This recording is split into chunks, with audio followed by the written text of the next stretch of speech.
Salvation of India வழங்கும் ஜீவ வார்த்தை தேவ செய்தி. Pastor K. Moses Mariappan, Madurai. Salvation of India ஜெப வீட்டில் ஞாயிறு தோறும் காலை 8 மணி முதல் 9:30 வரை ஆராதனை நடைபெறுகிறது. ஆவிக்குரிய பாடல்கள் மற்றும் ஆவிக்குரிய சத்தியங்களை கேட்டு ஆசீர்வதிக்கப்பட உங்களை அன்புடன் அழைக்கிறோம். இவ்வூழியத்தில் உள்ள ஆராதனையின் அனைத்து தேவ செய்திகளையும் மற்றும் தொலைக்காட்சியில் ஒளிபரப்பாகிற அனைத்து செய்திகளையும் எமது ஊழியத்தின் YouTube channel salvation of India ministry மதுரையில் கண்டு தேவ ஆசீர்வாதத்தை பெறுங்கள். உங்கள் ஜெப தேவைகளுக்கு தொடர்பு கொள்ள 9360383940. உங்களது உதாரத்துவமான காணிக்கைகளால் எங்களது ஊழியத்தை தாங்க விரும்பினால் எங்கள் ஜிபே எண் 9360383940. இந்த ஊழியங்களை குறித்து தொடர்ந்து நீங்கள் அறிந்து கொள்ள, தொடர்ந்து இந்த ஊழியங்களுக்கு கர்த்தர் ஏவுகிற நேரங்களில் உதவிகளை செய்ய எங்கள் யூடியூப் சேனலில் உள்ள டிஸ்கிரிப்ஷனில் போடப்பட்டிருக்கிற முழு விவரங்களையும் படித்து பார்க்க உங்களை அன்போடு கூட கேட்டுக்கொள்கிறேன். ஒருவேளை யூடியூப் சேனலுடைய விவரம் எங்களுக்கு தெரியாதியா, நாங்கள் இன்றைக்கி தான் சபையில் இருக்கிறவங்களுக்கு தெரியும், ஏற்கனவே பார்த்துட்டு இருக்கிறவங்களுக்கு தெரியும், புதுசாக பார்க்குறோம் அப்படின்னு சொல்வீங்கன்னா salvation of India ministry Madurai என டைப் செய்ய உங்களை அன்போடு கூட கேட்டுக்கொள்கிறேன். உடனே கூட நீங்கள் சப்ஸ்கிரைப் பண்ண வேணாம், விசிட் பண்ணுங்கள் போய். ஏன்னா ஒரு பொருளை கடைக்கு போனோன்னே என்ன செய்ய முடியாது, வாங்க முடியாது. அதனுடைய மகத்துவம் தெரிஞ்சாதான், உண்மை தெரிஞ்சாதான், அதனுடைய குவாலிட்டி தெரிஞ்சாதான் நம்ம என்ன செய்ய முடியும், வாங்க முடியும். உள்ளே போய் விசிட் பண்ணுங்கள். கர்த்தருடைய வார்த்தை பாடல் இசையோடு இருக்குன்னா நல்லா உங்களுக்கு பிடிச்சிருந்தா விசிட் பண்ணலாம். மற்றவங்களுக்கு ஷேர் பண்ண, சப்ஸ்கிரைப் பண்ண உங்களை அன்போடு கூட கேட்டுக்கொள்ளப்படுகிறேன். அப்படியே ஜெப நிலையில் ஆண்டவருடைய வார்த்தை கேட்போம். இறுதியில் நான் உங்களுக்காக ஜெபிக்கிறேன். கர்த்தர் உங்களை ஆசீர்வதிக்கட்டும். இந்த நாளிலும் சங்கீதம் 22ஆம் சங்கீதத்தில் 24வது வசனத்தை நாம் வாசிக்க கேட்க போகிறோம். முதல் வசனமே எனக்கு ரொம்ப பிடிக்கும். இந்த வசனத்தை இப்போ தானே தியானித்து முடித்து ஒரு 1.5 மாதம்தான் ஆகுது, திருப்பியுமா அப்படின்றவீங்க. அதனால் 24வது வசனத்துக்கு போயிடுங்க, வாசிங்க. உபத்திரவப்பட்டவனுடைய உபத்திரவத்தை, உபத்திரவப்பட்டவனுடைய உபத்திரவத்தை அவர் அற்பமாய் எண்ணாமலும் அருவருக்காமலும் தம்முடைய முகத்தை அவனுக்கு மறைக்காமலும் இருந்து தம்மை நோக்கி அவன் கூப்பிடுகையில் அவனை கேட்டருளினார். இந்த வார்த்தையை சொல்றது யாரு? சங்கீதக்காரனாகிய தாவீது. இந்த நேரத்திலும் கூட எத்தனையோ பேரு என்னுடைய உபத்திரவம் யாருக்காவது தெரியுமா? என்னை யாராவது ஏற்றுக்கொள்ளக்கூடியவர்கள் இந்த உலகத்தில் உண்டா? என்னை நேசிக்கக்கூடியவங்க யாராவது இந்த உலகத்தில் உண்டா? கேள்வியோடு இருக்கிறவங்க நிறைய பேர் உண்டு. என்னுடைய வாழ்க்கையில் இதை பற்றி சொல்லணும்னா சொல்லிக்கிட்டே போகலாம். அவ்வளோ உபத்திரவங்களை கடந்து வந்திருக்கிறேன். ஆனால் எல்லா நேரங்களிலும் எனக்கு ஒருத்தர் பதில் கொடுத்தாருன்னா அந்த இயேசு உங்களுக்கும் பதில் கொடுப்பார். இதை சொல்லுகிறவர் தாவீது. தாவீது போல இன்னைக்கு நீங்களும் நிறைய பேர் நிறைய உபத்திரவங்களை நம்பினவர்களால், கட்டினவர்களால், பெற்ற பிள்ளைங்களால். எனக்கு ஒரு அம்மா கோயம்புத்தூர்லேருந்து பேசுவாங்க, பேர் சொல்ல மாட்டேன். ஐயா, என் பிள்ளைகளுக்கு வேண்டியதையெல்லாம் வாங்கி வைத்து கூப்பிட்டா கூட ரொம்ப கஷ்டப்பட்டு வந்துட்டு போறாங்க ஐயா, இது எனக்கு தாங்க முடியாத உபத்திரவமா இருக்குன்னு. பெத்த பிள்ளைங்க இப்படி நேசிக்காம இருக்க அப்படின்னு சொல்லுவாங்க. இப்படி பல பேர் பல உபத்திரவங்களில் மாட்டிக்கொண்டு இருக்கிறவர்கள் இன்றைக்கு உலகத்தில் ஏராளம் உண்டு. சில பேர் பார்த்தீங்கன்னா தொலைபேசியில் பேசுவாங்க, பேசும்போதே கண்ணீர் வடிச்சிருவாங்க. ஜெபத்தை சொல்ல வேண்டிய காரியத்தை சொல்ல முடியாது. காரணம் என்னன்னா, அவ்வளவு பாரங்களோடு இன்றைக்கு உலகத்தில் மனிதர்கள் வாழ்கிற சூழ்நிலைக்குள்ளாக இருக்கிறார்கள். ஆனால் நான் சொல்லுவேன், இந்த 2 கண்ணும் தெரியாத நிலையில் இந்த உலகத்தில் எந்த மனுஷனுடைய தனிப்பட்ட சப்போர்ட்டும் பெரிய அளவில் இல்லாமல், எந்த ஸ்தாபனத்தோடைய சப்போர்ட்டும் இல்லாமல் ஒரு ஹையர் பொசிஷனில் எங்கள் பிள்ளைங்களை கொண்டு போகிறதுக்குன்னா என் உபத்திரவத்தில் என் கூப்பிடுதலுக்கு பதில் கொடுக்கிற தேவன். இதை விசுவாசிக்கிற நீங்களும் தைரியத்தோடு சொல்லுங்க, எனக்கு ஒருத்தர் உண்டு, எனக்கு ஒருத்தர் உண்டு, அவரை நோக்கி நான் கூப்பிடுவேன், எனக்கு பதில் கிடைக்கும். இந்த தாவீதினுடைய உபத்திரவங்களை குறித்து நம்ம சொல்லணும்னா, பரியாசம் பண்ணின காரியங்களே இதே அதிகாரத்தில் இருக்கு. அது கூட கொஞ்சம் 7-8 கொஞ்சம் வாசிங்க, நல்லா இருக்கும் பாருங்க. அதே அதிகாரத்தில் 7-8 கொஞ்சம் வாசிங்கன்னா, அதை சொல்லிட்டு போனால் தான் உங்களுக்கு மனசில் இருக்கும். ஒரு 2 வசனம் கூட போனால் என்ன தப்பு இருக்கு? வாசிங்க பாப்பா, 7-8 வாசிங்க. 22 7-8. என்னை பகைக்கிறவர்கள் எல்லாரும் என்னை பரியாசம் பண்ணி உதட்டை பிதுக்கி தலையை துலுக்கி கர்த்தர் மேல் நம்பிக்கையா இருந்தானே, அவர் இவனை விடுவிக்கட்டும், இவன் மேல் பிரியமாய் இருந்தாரே, இப்பொழுது இவனை மீட்டு விடட்டும் என்கிறார்கள். ஆமென். இப்படிதான் பரியாசம் பண்ணி கொண்டிருந்தான். ஆனா அந்த நிலைமையில தான் தாவீது சொல்றார், அவர் உபத்திரவப்பட்டவனுடைய உபத்திரவத்தை அற்பமாய் எண்ணாமல். இதுல ஒரு வரி போட்டிருக்கு பாருங்க, முகத்தை மறைக்காமல். இன்னைக்கு இது நிறைய மனிதர்கள் செய்வாங்க. மனிதருடைய முகங்கள் பார்த்தீங்கன்னா நல்ல நகநட்டு போட்டு நல்ல வசதியோடு இருக்கிறவங்களை பார்த்தா அந்த முகமே, கூப்பிடுற விதமே, நல்ல பண வசதியோடு இருந்தால் அதை கூப்பிடுற விதமே வேற மாதிரி இருக்கும். இந்த ஒன்றும் இல்லாமல் கொஞ்சம் ஏதோ ஒரு தொழிலில் நஷ்டப்பட்டு, ஏதோ ஒரு குடும்பத்தில் பிள்ளைகளுக்கு ஏதோ ஒரு நோயில் பிரச்சனையாகி நிற்கிறவங்களை பார்த்தா அதை கூப்பிடுற அதை காமிக்கிற ஒரு சிம்பாலிக் ரிஃபரன்ஸ் இருக்குது பாருங்கள் அந்த முகத்தில்.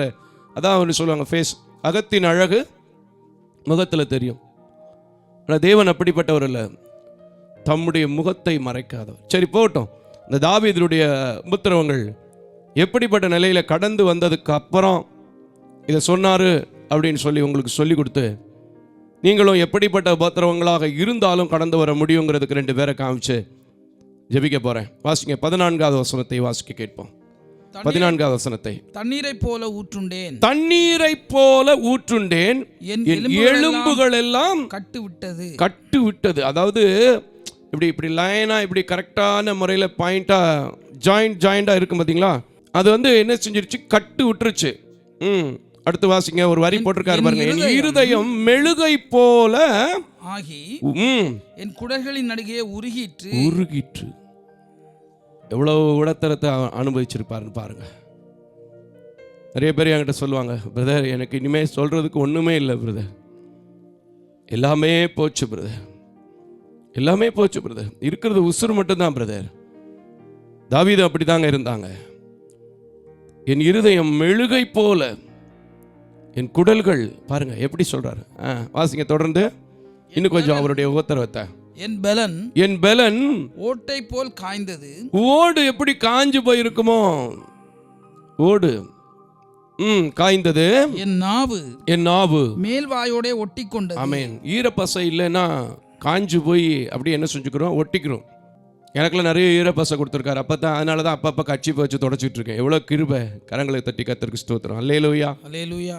ஆனால் அவன் சொல்கிறான், என்னுடைய உதடு, என்னுடைய வாய் ஒட்டிக்கிருச்சு, திறக்க முடியல. அவ்வளவு துக்கம். நான் நினைக்கிறேன் அழுது அவனுக்கு கண்ணீரெல்லாம் போயிருக்குன்னு நினைக்கிறேன் அவருக்கு. வாசிங்க, உதடு ஒட்டி கொண்டது.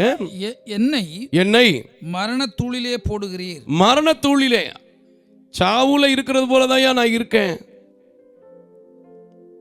அதான் ஒரு பாட்டு கூட வந்துச்சு, செத்தவனை போல் எல்லாராலும் முழுமையாய் மறக்கப்பட்டேன், உடைந்து போன. நல்லா இருக்கும் அந்த பாட்டு. என்ன பாட்டு தெரியுமா? லூக்கா சேகரனுடைய பாட்டு. சரி போட்டோம், வாசிங்க. வாழ்வே நீர்தான். நாய்கள் என்னை சூழ்ந்து இருக்கிறது. நாய் யாரங்க சுத்தி இருக்கும்? நாய் யாரை சுத்தி இருக்கும்? ஒன்று எஜமான் நல்லா செலவழிச்சு, இன்னைக்கு மனுஷனுக்கு தர்மம் பண்ண மாட்டான், தானம் பண்ண மாட்டான். ஆனால் வீட்டில் பார்த்தீங்கன்னா சில ஆட்கள் வீட்டில் பார்ப்பேன், சில பேர் அவங்களே வாயை திறந்து சொல்லுவாங்க, இன்னைக்கு நாய்க்கு மட்டும் 3 கிலோ சிக்கன் போடுறோம் பிரதர், 600 ரூபா. ஆனால் ஊழியக்காரனுக்கு மாதம் கொடுக்குற காணிக்கை எப்படின்னா 500 ரூபா. ஒரு நாளைக்கு நாய்க்கு போடுறது 600 ரூபா, ஊழியக்காரனுக்கு கொடுக்கறது 500 ரூபா. ஒன்று ரொம்ப பணக்காரங்கிட்ட நாய் சுற்றி இருக்கும், இன்னொன்று யாருக்கிட்ட சுற்றி இருக்கும்? கெட்ட வாடை, அழுகுன வாடை. அப்படித்தானங்க? கெட்ட வாடை, அழுகுன வாடை. இன்னொன்று நாயுடைய சுபாவம் என்னன்னா, எதிர்த்து அடிக்க முடியாத அப்படின்னு கூட விரட்ட முடியாத ஒரு சூழ்நிலையில் ஏதாவது இருந்துச்சுன்னா அதுக்கு பக்கத்தில் போய் நாய் என்ன செய்யும், அப்படியே அப்படின்னுட்டு வேடிக்கை பார்க்கும். நாய்கள் என்னை சூழ்ந்திருந்தது. வாசிங்க. பொல்லாதவர்களின் கூட்டம் என்னை வளைந்து கொண்டது. பொல்லாதவர்களின் கூட்டம். அடுத்து இது எப்பவுமே இருக்கும், நம்ம கிட்டே இருக்கும். என் கைகளையும் என் கால்களையும் உருவ குத்தினார்கள். என் எலும்புகள் எல்லாம் நான் எண்ணலாம். சுத்தமா போயிடுச்சுங்கிறார். எல்லாமே போயிடுச்சு. இன்னைக்கு நிறைய பேர் வீட்டில் இப்படிப்பட்ட உபத்திரவம் தாயா, நம்பிக்கையோடு இருங்க, தைரியமா இருங்க. நான் இன்னைக்கு உங்களுக்கு ஜெபிக்கிறேன். நம்பிக்கையோடு இருங்க, தைரியமா இருங்க. நான் இன்னைக்கு உங்களுக்கு ஜெபிக்கிறேன். நிச்சயமா விடுதலை கொடுப்பார். ஏன்னா தாவீதுடைய வாழ்க்கை கட்டப்பட்டது. தாவீதுடைய வாழ்க்கை எழுந்திருத்தார். தாவீதுடைய வாழ்க்கை சிங்காசனத்திலே உட்காரும்படி தேவன் கிருபை செய்தார். ஏராளமான பொன்னையும் வெள்ளியும் இதற்கப்புறம் சம்பாதித்தார். நீங்களும் சம்பாதிப்பீங்க, கவலைப்படாதீங்க. அல்லேலூயா. வாசிங்க, தொடர்ந்து வாசிங்கய்யா. என் எலும்புகள் எல்லாம் நான் எண்ணலாம். அவர்கள் என்னை நோக்கி பார்த்து கொண்டிருக்கிறார்கள். என் வஸ்திரங்களை தங்களுக்குள்ளே பங்கிட்டு என் உடையின் பேரில் சீட்டு போட்டார்கள். ஆனாலும் கர்த்தாவே நீர் எனக்கு தூரமாகாதையும். ஆமென். என் பலனே எனக்கு சகாயம் பண்ண தீவிரித்துக் கொள்ளும். ஆமென். இப்படி கேளுங்க. கேட்டதுனால தான் அவர் சொல்றார், அவருடைய உபத்திரவம் 4வது வசனத்துல 24 இப்ப சொல்றாரு, அவர் உபத்திரவப்பட்டவருடைய உபத்திரவத்தை அற்பமா எண்ணல. என் எலும்பு போச்சு, என் இருதயம் உருகுச்சு, என்ன நாய் சூழ்ந்து கொண்டு இருந்துச்சு. ஆனாலும் 18-19 பாருங்க, அவரை நோக்கி கூப்பிட்டானால எனக்கு பதில் கிடைச்சிச்சு. அல்லேலூயா. எத்தனையோ பேர் இன்னைக்கும் கூட எல்லாமே போச்சு பிரதர், என் உபத்திரவம் மாறுமா, என் பிரச்சனை தீருமா, என் மகளால் வந்த பிரச்சனை தீருமா, என் மருமகனால் வந்த பிரச்சனை தீருமா, என் பேர பிள்ளைங்களால் வந்த பிரச்சனை தீருமா, என் பேத்தியால் வந்த பிரச்சனை தீருமா, சான்ஸே இல்லாத போல கிடக்கே பிரதர். உங்களுக்கு தெரிஞ்ச சான்ஸ் இருக்காது. ஆனால் தேவன் ஒரு வழி அடைக்கும் போது புதிய வழிகளை திறந்து கொடுப்பார். இந்த ஊழியத்தில் வேற என்னங்க நம்பிக்கை இருக்குன்னு நினைக்கிறீங்க? யாரா இருக்கட்டுங்க, ஒரு தடவைக்கு 2 தடவை கூப்பிடும் போது போவான் அண்ணன் தானே அப்படின்னு அற்பமா எண்ணுவார்கள். ஆனா என் தேவன் எப்ப கூப்பிட்டாலும் அற்பமா எண்ண மாட்டார். தெரிஞ்சு கூப்பிடுறேன், பதில் வருது, நீங்க பாக்குறீங்கல்ல. தாவீது தெரிஞ்சு கூப்பிட்டாரு, பதில் வந்துச்சு, பார்த்துட்டு இருக்கீங்கல்ல. நீங்களும் கூட சொல்லுங்களேன், என் கவலையை நினச்சி, கண்ணீரை நினச்சி, என் பிரச்சனையை நினச்சி, என் போராட்டத்தை நினச்சி, நான் இழந்து போனதை நினச்சி நான் சோர்ந்து போய் மூளையில் அடங்கி கிடக்க மாட்டேன். என்ன ஒருத்தர் பார்க்கிறவர் இருக்கிறார், என் உபத்திரவத்தை விசாரிக்கிறவர் ஒருத்தர் இருக்கிறார், எனக்கு பதில் கொடுக்கிறவர் ஒருத்தர் இருக்கிறார். ஒரு பழைய பாட்டு கூட உண்டு இல்ல, எந்த நிலையில நான் இருந்தாலும் என்னை வெறுக்காதவர் இயேசு ஒருவரே. இந்த நம்பிக்கை தாவீதுக்குள் இருந்து நாய் சூழ்ந்திருந்த வேளையில செத்தவனை போல இருந்தவன் மீண்டு வந்தாருன்னா ஏன் உங்களால் மீண்டு வர முடியாது? தொலைக்காட்சியில் பார்க்குற அளவுக்கு, சபையில் உட்காந்து கேட்குற அளவுக்கு முதல்ல பலன் கொடுத்துருக்காருல, அதுக்கு நன்றி சொல்லுங்களேன். அல்லேலூயா. எனக்கு அன்பான தேவஜனமே, எத்தனையோ சத்தியங்கள் இருக்கு. ஆனால் இன்னைக்கு கடுமையான கொடிய பாடுகளில், கொடிய வேதனைகளில், வெளியே சொல்லிக்கொள்ள முடியாத நிலைகளில் முடிஞ்சு போச்சு நினைச்சு கலங்கி அழுது சோர்ந்து போய் கொண்டிருக்கிறவர்களை ஆண்டவர், உன் பலகீனத்தை மறந்து நீ ஊழியம் செய்யறதுக்கு நான் பலன் தர்றேன்ல, நான் உங்க உபத்திரவத்தை மாத்திருக்கல, நீ சொல்லுடாங்கிறாரு. நான் சொல்றேன், தாவீதுக்கு மாறினது தான் எனக்கு காமிச்சு கொடுத்தாரு. தாவீது சொன்ன முதல் வார்த்தையை பத்தி நான் உங்களுக்கு சொல்லியிருந்தேன்ல, அவன் எழுதுனதை பார்க்குறீங்கன்னா, என் தேவனை ஏன் என்னை கைவிட்டேர்னு எழுதிட்டான்.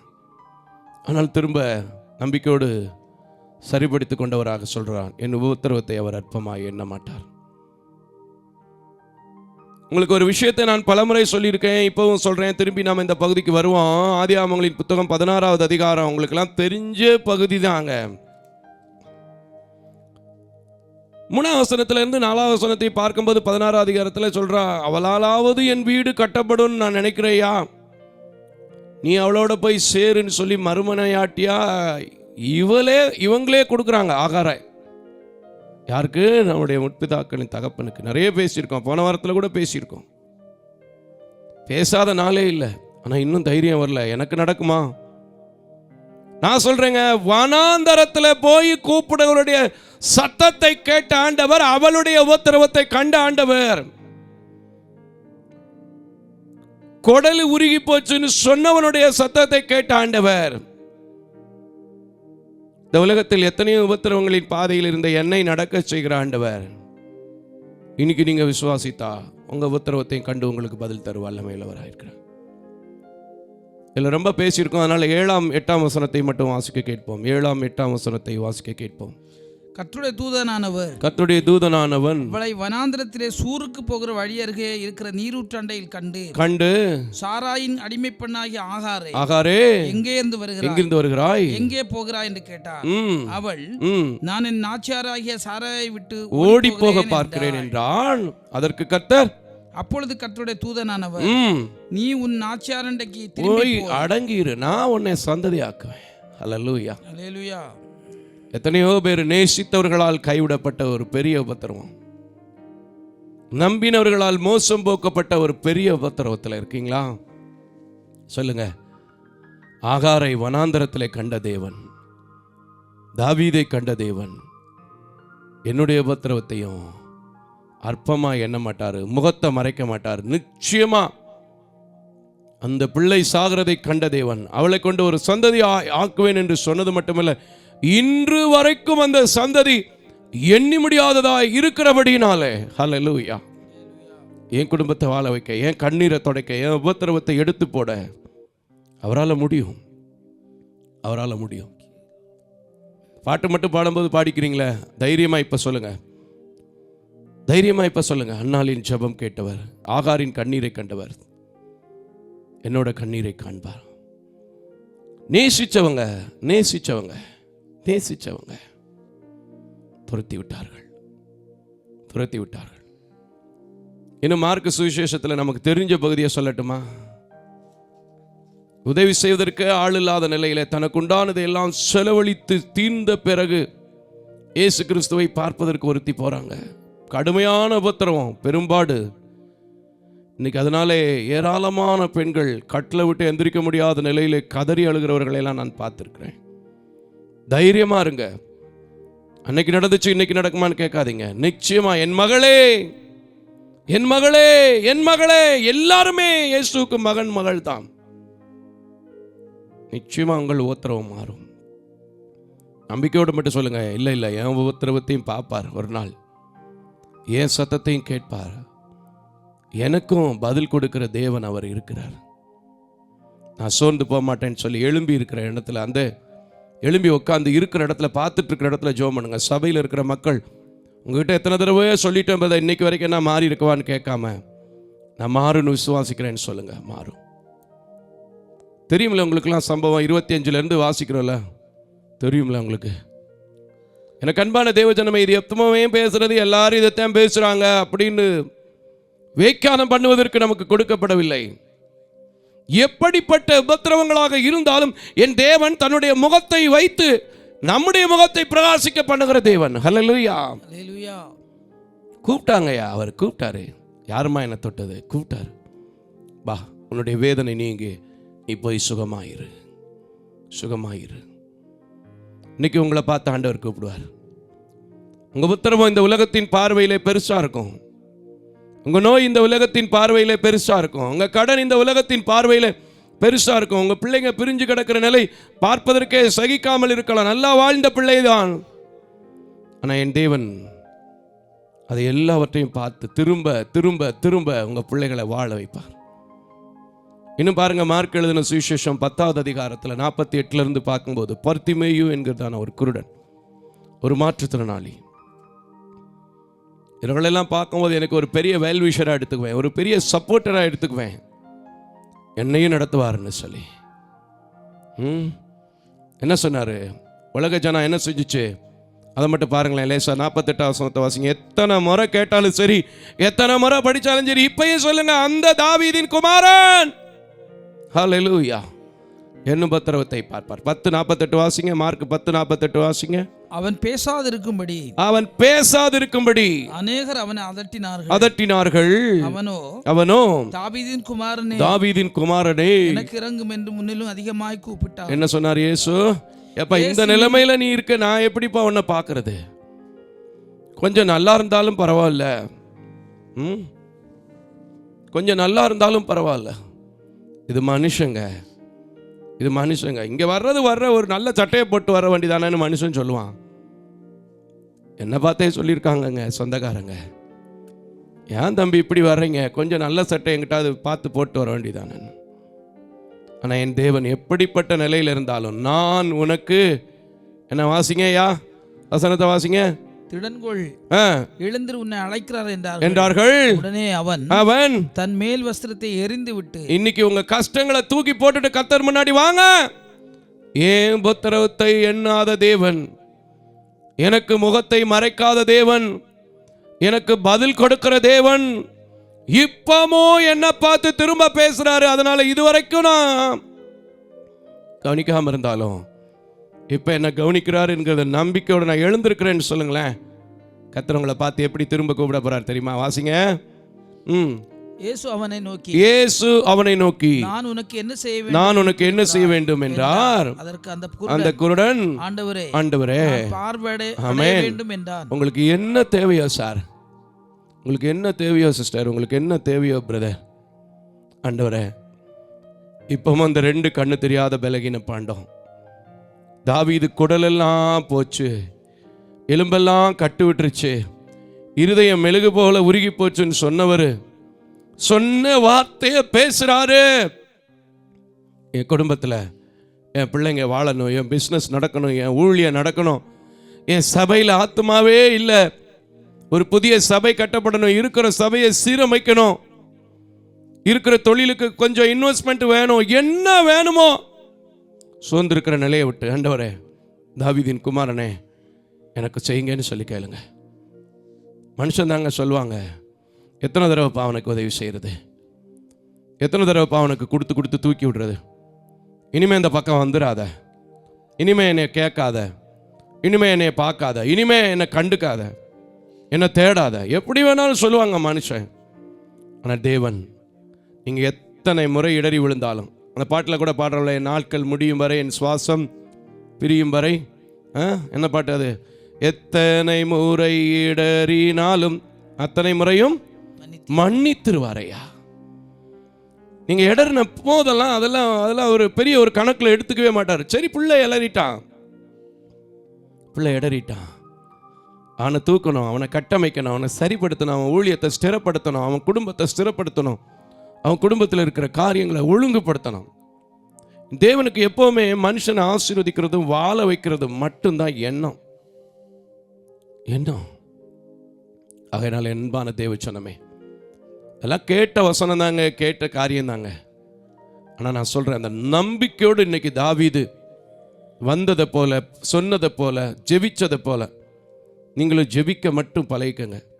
கர்த்தர் உங்கள் வாழ்க்கையில் செய்கிற மகத்துவத்தை பாருங்க. தாவீது செய்த அநேக காரியங்களை பார்த்த நீங்கள் உங்கள் குடும்பத்திலையும் அது சீக்கிரத்தில் லேசான உபத்திரவமாக இருக்கிற காரியமோ பெரிய உபத்திரவமாக இருக்கிறதோ சோர்ந்து போகாமல் என்னோடு சேர்ந்து பாடுங்க. நீங்கும் மாறும், கர்த்தர் அற்புதத்தை செய்வார்.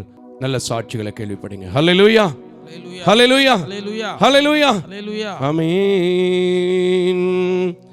அதி சீக்கிரத்தில் நீங்கிவிடும் இந்த லேசான உபத்திரவம்,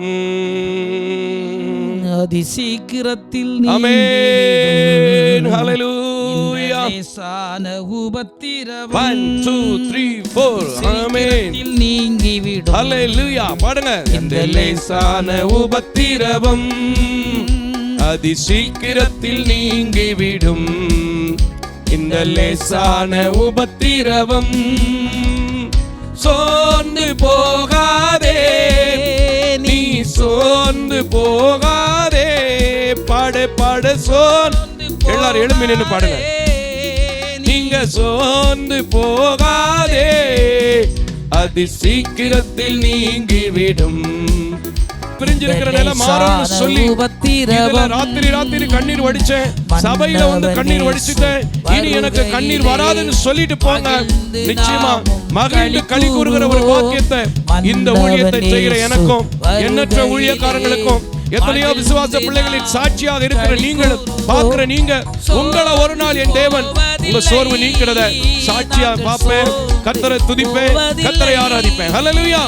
சோர்ந்து போவதில்லை, நாங்கள் சோர்ந்து போவதில்லை. படிக்க போறேன். ஓ சோர்ந்து போவதில்லை. சந்தோஷமா உற்சாகமா பாடுங்க. போவதில்லை, ஓ சோர்ந்து போக மாட்டேன், நான் சோர்ந்து போக மாட்டேன். இன்னொரு முறை, ஓ சோர்ந்து போக மாட்டேன். கடனை கண்டு சோர்ந்து போக மாட்டேன், நோயை கண்டு சோர்ந்து போக மாட்டேன், ஆபீஸ்ல இருக்கிற பிரச்சனையை கண்டு சோர்ந்து போக மாட்டேன், ஊழியத்துல வருகிற பிரச்சனையை கண்டு சோர்ந்து போக மாட்டேன், இந்த உலகத்துல வருகிற பிரச்சனையை கண்டு சோர்ந்து போக மாட்டேன். ஹல்லேலூயா. சீக்கிரத்தில் நீங்கிருச்சு. அற்பமா எண்ணாத தேவன், அருவருக்காத தேவன், முகத்தை மறைக்காத தேவன் என்னோடு இடைப்பட்டிருக்கிறார். ஹல்லேலூயா. இந்த லேசான ஹல்லேலூயா. நம்பிக்கையோடு போங்க, சந்தோஷமா போங்க, தைரியமா போங்க. இந்த உலக மனுஷன் உங்களை எந்த சூழ்நிலையில் அற்பமா என்னன்னாலும் சரி, ஒருவேளை அங்கிட்டு திருப்பிக்கிட்டு இங்கிட்டு திரும்பிக்கிட்டு அடுத்த தெருவுக்கு சுற்றி போயிட்டு சில நாள் ஃபோன் ஆஃப் பண்ணி வச்சுக்கிட்டு சில காரியத்தை எப்படியோ அவங்க முகத்தை வெளிப்படுத்தினாலும் சரி, என் தேவன் ஒரே மனமுள்ள தேவன், அவர் மாறாத தேவன், அவர் உங்களை மறக்காத தேவன், அவர் உங்களை நினைவு கூறுகிற தேவன். ஆகையினால எந்த நிலைமையில் இருந்தாலும் இப்போ நான் அவரை நோக்கி கூப்பிடுவேன், அவர் என் உத்தரவுக்கு பதில் கொடுப்பார், அவர் எனக்கு பதில் நிச்சயமா செய்வார். நம்புறேன். அவருடைய முகத்தை என் முகத்தில் நான் காண்பேன்னு சொல்லுங்க. தாவீதுக்குள் வந்த சமாதானம், சந்தோஷம், நிச்சயமா சொல்றேன், இந்த நேரங்களிலும் கூட உங்க உத்தரவத்தையே நினைச்சு கலங்காம நீங்க துதிக்கும் போது ஜெபிக்கும் போது என்னோட சேர்ந்து நம்பிக்கையோடு நான் கடந்து போவேன். இனி நான் அழுகிறதுக்கு அழைக்கல, புலம்புறதுக்கு அழைக்கல, முறுமுறுக்கிறதுக்கு அழைக்கலன்னு சொல்லி போகும்போது எப்படிப்பட்ட காரியமா இருந்தாலும் நேற்றும் இன்றும் என்று மாறாத தேவன் உங்களுக்கு ஒரு பெரிய அற்புதத்தை செய்வார். ஹல்லேலூயா, ஹல்லேலூயா, ஹல்லேலூயா, ஹல்லேலூயா, ஹல்லேலூயா. ஜெபம் செய்வோம். மகா கிருபையும் இரக்கம் நிறைந்த நல்ல ஆண்டவரே, நீங்க எல்லாருடைய உபத்திரவத்தையும் கண்டு இந்த வேலையில நீங்க அற்பமா எண்ண மாட்டீங்கன்ற ஒரு தைரியத்தை வச்சிருக்கிற எனக்கு நல்ல சாட்சிகள் வேணும், நீங்க கொடுப்பீங்கிற நம்பிக்கையோடு இந்த ஆராதனையில கலந்து கொண்ட பார்த்து கொண்டிருக்கிற ஒவ்வொரு பிள்ளைகளுக்காய் ஜெபிக்கிறேன். இந்த உலகத்தில் போராட்டம் இல்லாத ஒருவர் கூட இருக்க முடியாது, பிரச்சனை இல்லாத ஒருவர் கூட இருக்க முடியாது. ஆனாலும் திடங்கொள்ளும்படியாக திரும்ப உம்முடைய சத்தியத்தை கொடுத்திருக்கிறீங்க. அதன் மூலமாய் பலப்படவும், அதன் மூலமாய் விடுதலை பெறவும். ஆண்டவரே, அன்றைக்கு பரிதிமையின் வாழ்க்கையில, பெரும்பாடுள்ள ஸ்திரீயின் வாழ்க்கையில, ஆகாரின் வாழ்க்கையில நடந்த அநேக காரியங்கள் நம்முடைய பிள்ளைகள் வாழ்க்கையில நடக்கவும் ஸ்தோத்தரிக்கவும் ஆண்டவரே நான் நம்முடைய சமூகத்தில் ஒப்பு கொடுக்கிறேன். எத்தனை பேருக்கிட்ட எத்தனை ஏக்கம் இருக்குன்னு எனக்கு தெரியாதுப்பா, யாருடைய இருதயங்களை அறியவும் முடியாதுப்பா. எல்லாருடைய இருதயங்களை அறிந்திருக்கிற தேவன், எந்த கண்ணீராக இருந்தாலும் எந்த கவலையாக இருந்தாலும் மாற்றி கர்த்தர் என் உபத்திரவத்தை பார்த்தார் பிரதர், கர்த்தர் எனக்கு பதில் கொடுத்தார் பிரதர், நான் சோர்ந்து போக மாட்டேன் பிரதர், சந்தோஷமா இருக்க மாட்டேன், சந்தோஷமா இருக்கிறையான்னு சொல்லி உம்மை துதிக்க உம்மை ஸ்தோத்தரிக்க நீங்க கிருபை செய்யுங்க. ஆண்டவரே, ஒரு நாள் நான் அந்த நம்பிக்கையோடு ஜெபிக்கும் போது துதிக்கும் போது இந்த ஊழியத்தை நடத்துறீங்கல்ல, இந்த ஊழியத்துக்கு சப்போர்ட் பண்றவங்களையும் அப்படியே நடத்துங்க, பார்க்குறவங்களையும் அப்படியே நடத்துங்க. தொடர்ந்து உங்க நாம மாத்திரம் மகிமைப்பட நீங்க கிருபை செய்யுங்க.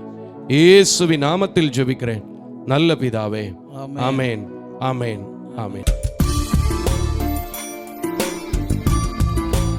தேவ தரிசனத்தோடு செயல்படும் இவ்வூழியத்தினை உங்களது உதாரத்துவமான காணிக்கைகளால் தாங்க விரும்பினால் M Ranjith Kumar, Kepudur branch, State Bank of India, account number 3386424648, IFSC code SBIN 00155569.